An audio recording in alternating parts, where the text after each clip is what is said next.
All right. Good morning, gentlemen. OCC week, beginning of the postseason, a very exciting time for us. We've put ourselves in a very good position to compete. I ran a virtual meet against our competition, which is Darby, Thomas Worthington, Olentangy Berlin, Olentangy, Marysville. Okay, so there's 6 teams in our division, so to speak. The winner of this race would be the OCC champion, which is a title we haven't carried since 2013. Runner-up last year was the closest we have gotten recently. So we have an opportunity here to do something that no teams recently have done, which is capture the OCC title. So you can see here the breakdown based on just times here. Now, I always provide this disclaimer when I'm doing these little strategy sessions here. Races aren't run on paper. We have a job to do. Okay, so on paper, you can tell here things look pretty good for us. We got the number 2. Josh would be number 4. On paper, Gunner number 8. Then we got Carson and David right there holding up the 10 and 11 spot. Potentially all of our top 5 in the top 10 of the race. Hello, that's amazing. Talk about a good goal. So as a team, I think that would be a fantastic goal to have. Getting our top 5 in the top 10 of the race. That would be a great confidence builder going into districts next week, where we're not going to face off against any of these teams, but we're going to need a good performance to really have a good showing at the district meet against some really stellar competition with UA and Orange in the mix come next week. So you can see here, here's kind of our cutoff line right there with David in the top 5 at the 11 slot. Top 10 would be the goal.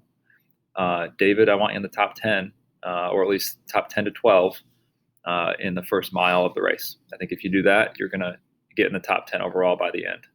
Okay. Speaking for those top 5, I notice here that Thomas Worthington has some guys here at the 3, 5, and 7 slots that have been running in the low 16s.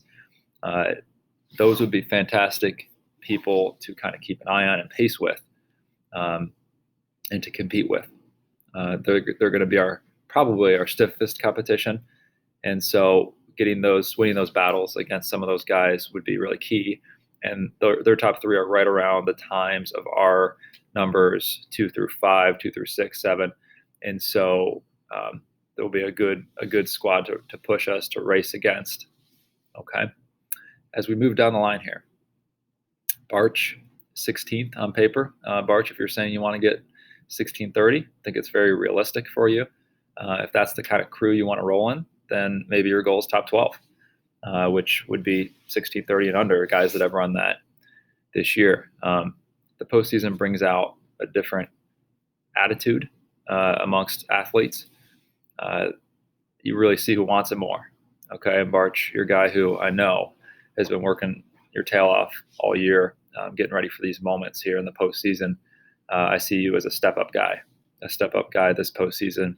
I could see you really running above where you have even been, which has still been great. You've been making great strides this year. I see that continuing in the postseason. As we continue down the line here, a little bit of a gap before we land on Reed at the 26 slot, Rishi at the 28 slot, Sam at the 30 slot, and then Nolan's going to be at the 59 slot. I'll start with Nolan. Nolan, you've been running with Sam and Rishi, Reed.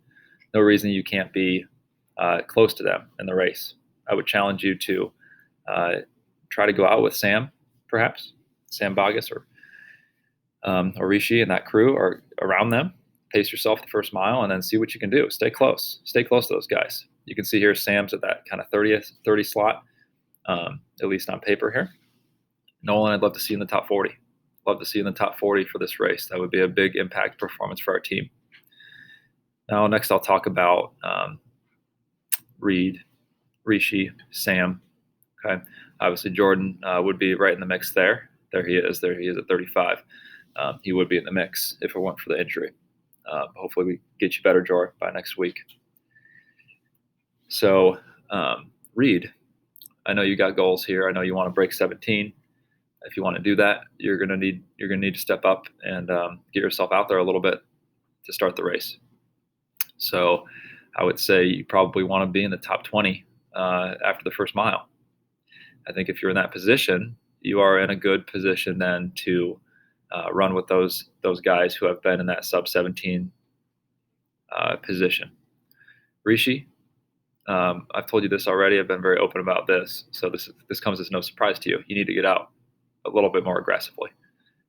You're staying way too far back at the beginning, and even a strong finish isn't enough to account for a start that's just too conservative. And so I'd like to see you with or ahead of Reed in the first mile. I'd like to see in the top 20 to 25 at the very least by the first mile.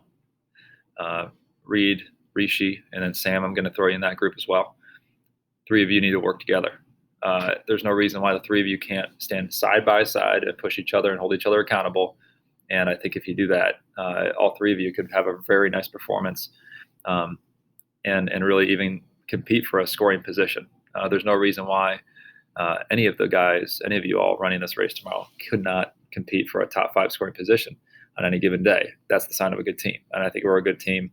I think if any of you 3, Reed, Rishi, Sam, have a good day tomorrow, I would not be surprised if one of you end up in the top 5 and score for our team for OCCs. So don't sell yourself short, okay? Just because there's a little bit of a gap between our 5 and our 6 and between our 7 and between our 6 and our 7, because there's a little gap there. That doesn't mean it has to stay that way. It shouldn't, based on the fact that you all are training together. I'd love to see this Reed, Rishi, Sam pack. I would love to see you all finish as, I'd say, a middle of the road goal would be top 25 for all 3 of you. That's middle of the road goal. I think a little bit more aggressive, a little bit more of a stretch goal, top 20 for all 3 of you. I think it's very realistic, and it would be a great team accomplishment to be able to put our top 9 within the top 20. And hey, Nolan, dude, nothing stopping you from being right around him. Really not. I really wouldn't be surprised if you end up top 30. So that's my thoughts. Those are my thoughts going into the race tomorrow. Again, our biggest competition is going to be Thomas. Here's the breakdown by team scores. You can see here that we are slotted to finish best, but that's not to bloat anyone's ego here. We got a job to do. That's what we're going to do. This is just data. You can see here Thomas has a little bit of a gap between their 3 and their 4 and their 5 there. Their top 3 will be a great squad to pace with. Here's Olentangy Berlin coming in the 3 slot here.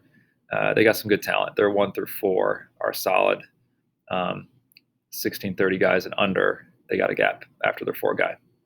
But some of these guys in the mid-16s, yeah, they could very much be in the mix. Those are battles we want to win. Battles that we want to win if we're going to meet these goals that I've laid out for everybody here. Here's Olentangy. Got a solid pack, 1630 to 1703 for their top 5. Darby's got a front runner, Sean Carney. Sam, he may want to take it. He may try to dust everybody in the beginning. If he wants to do that, let him be. Okay, you're going to run your race. There's going to be other guys who can hopefully push you a little bit in this race. Here's Marysville here. Okay, also not bad. They got some guys under 17 there. So let me go back here. So yeah, Sam, you're a little bit of in potential a little bit of a no man's land, kind of stuck between Carney and Silliman there, right in between them time wise. I wouldn't wait for Silliman. I would take it. I would take it from him and see if you can roll with Carney. Carney knows that he doesn't have to put on his best performance tomorrow to win the race. But you may catch him by surprise if you can stay with him a little bit and see what you got. Now, I understand that this is just the first step of 4 for you and the team here in speaking to Sam. And so there's no reason to absolutely leave an absolute empty tank and risk hurting yourself or something like that. So just run smart, run aggressive, but see what you can do. See if you can stick with Carney, okay, for a little bit. And then again, if he wants to dust everyone, let him do it. Okay, I think that's good. Looking forward to tomorrow, gentlemen. Have a good Friday.